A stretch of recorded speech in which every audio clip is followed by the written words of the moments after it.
سابق صدر جمہوریہ ہند اور مشہور سائنسداں APJ عبدالکلام کا قول ہے، If you want to shine like a sun, first burn like a sun. اگر تم سورج کی طرح چمکنا چاہتے ہو تو پہلے سورج کی طرح جلنا سیکھو۔ کامیابی قیمت چاہتی ہے۔ اگر آپ قیمت چکانے کے لیے تیار ہیں تو کامیابی ضرور ملے گی۔ قیمت مختلف شکلوں کی ہو سکتی ہے، ذاتی محنت و مشقت، خواہشات پر قابو، ذہنی اور دماغی جانفشانی، جسمانی تکلیفیں، سفر کی صعوبتیں، لوگوں کے طعنے اور اپنوں کا مذاق، اساتذہ کی ڈانٹ پھٹکار اور ناگہانی مصیبتوں کا پہاڑ، مالی پریشانیاں اور اغیار کی ریشہ دوانیاں۔ غرضے کہ قربانی کسی بھی قسم کی یا سبھی قسم کی دینی پڑ سکتی ہیں، تبھی جا کر جیت کا تمغہ حاصل ہوتا ہے۔ دنیا کی 6000 سال کی تاریخ اس بات کی گواہ ہے کہ جس طرح کبھی سورج مغرب سے نہیں نکلا، جس طرح جاڑا، گرمی اور برسات کے موسموں میں کوئی تبدیلی نہیں ہوئی، اور جس طرح زمین سے نکلنے والے پودے کا نظام کبھی نہیں بدلا، اسی طرح نوع انسانی کی جن عظیم الشان شخصیتوں نے اپنی کامیابی کی تاریخ رقم کی، ان کو بھی وہ کامیابی بغیر قیمت کے نہیں مل سکی۔ جس نے جیسی قیمت چکائی ویسی اسے کامیابی ملی۔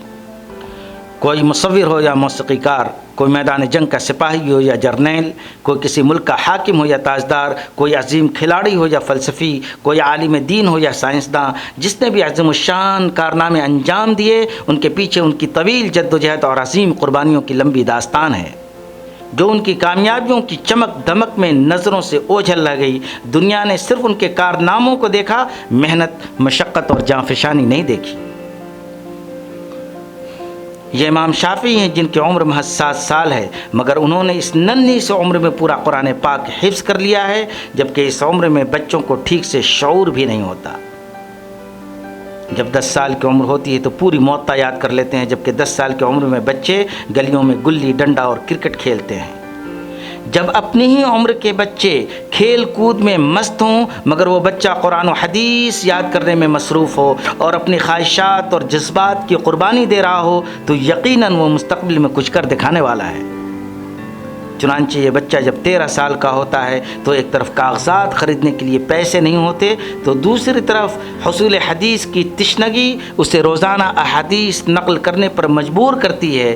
وہ ردی کی دکانوں سے ایک طرف لکھا اور ایک طرف سادہ کاغذوں کو خرید کر لاتا ہے اور ان پر حدیثیں نوٹ کرتا ہے۔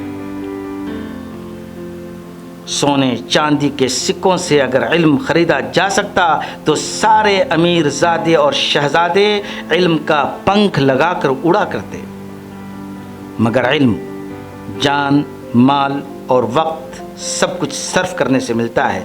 پیسے نہ ہوں مگر شوق اور لگن ہو تو ردی کے کاغذوں پر احادیث لکھ کر بھی ایک لڑکا امام شافعی بن سکتا ہے۔ جو لوگ اپنی زندگی کی شروعات میں سستی، کاہلی اور تناسانی سے کام لیتے ہیں اور محنت و مشقت سے جی چراتے ہیں، وہ زندگی کے آخر میں مصیبتوں، پریشانیوں اور مشکلات کا سامنا کرتے ہیں، اور جو لوگ شروع میں پریشانیاں اٹھاتے ہیں وہ آخر میں آرام اور عیش و مستی کی زندگی گزارتے ہیں۔ بنجامن فرینکلن کا مشہور قول ہے، "An investment in knowledge pays the best interest." علم میں سرمایہ کاری سب سے بہتر فائدہ دیتی ہے۔ آپ کو علم کا کتنا شوق ہے اور اس کے بارے میں کتنے آپ سنجیدہ ہیں، اس کا اندازہ اس بات سے لگایا جا سکتا ہے کہ پچھلے 1 سال میں آپ نے اپنی کتابوں، ٹریننگ یا کورس پر کتنا خرچ کیا ہے۔ خاص طور پر فراغت کے بعد بہت کم لوگ ایسے ہوتے ہیں جو اپنے مطالعے کے لیے کتابیں خریدتے ہیں یا کسی کورس اور ٹریننگ میں حصہ لیتے ہیں۔ یہ یحییٰ بن معین ہیں، امام احمد بن حنبل کے شاگرد رشید، جرح و تعدیل کے امام اور شیخ المحدثین۔ ان کے والدین نے ان کے لیے 1000 درہم چھوڑا تھا، مگر علوم حدیث کی تحصیل میں انہوں نے اپنی پوری دولت صرف کر دی، اور بعد میں ایسا وقت آ گیا کہ ان کے پاس پہننے کے لیے جوتا میسر نہ تھا۔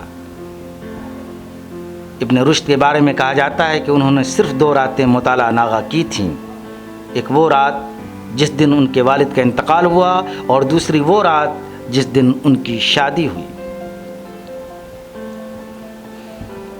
ایئر کنڈیشن کمروں میں تحقیق و مطالعہ کرنا، کتابیں لکھنا اور علم حاصل کرنا کچھ اور بات ہے، مگر جیل کی سلاخوں کے پیچھے اپنا علمی سفر جاری رکھنا کچھ اور۔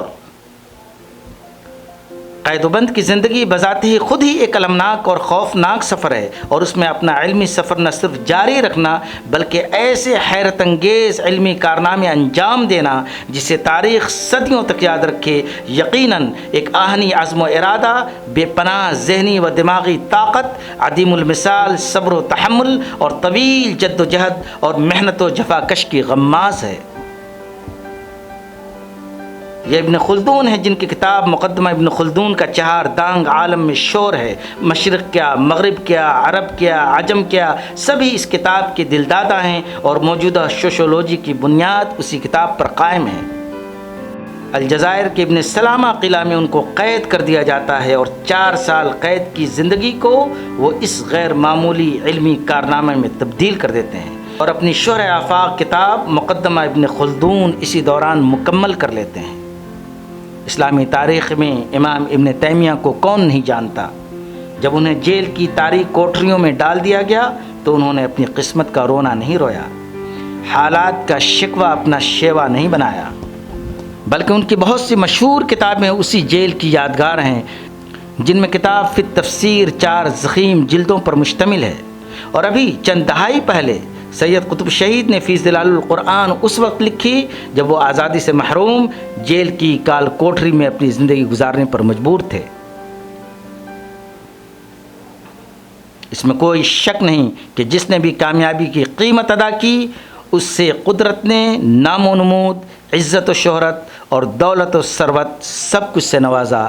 اب یہ آپ کے اوپر منحصر ہے کہ آپ اپنی کامیابی کے لیے کتنی قیمت ادا کرنے کے لیے تیار ہیں۔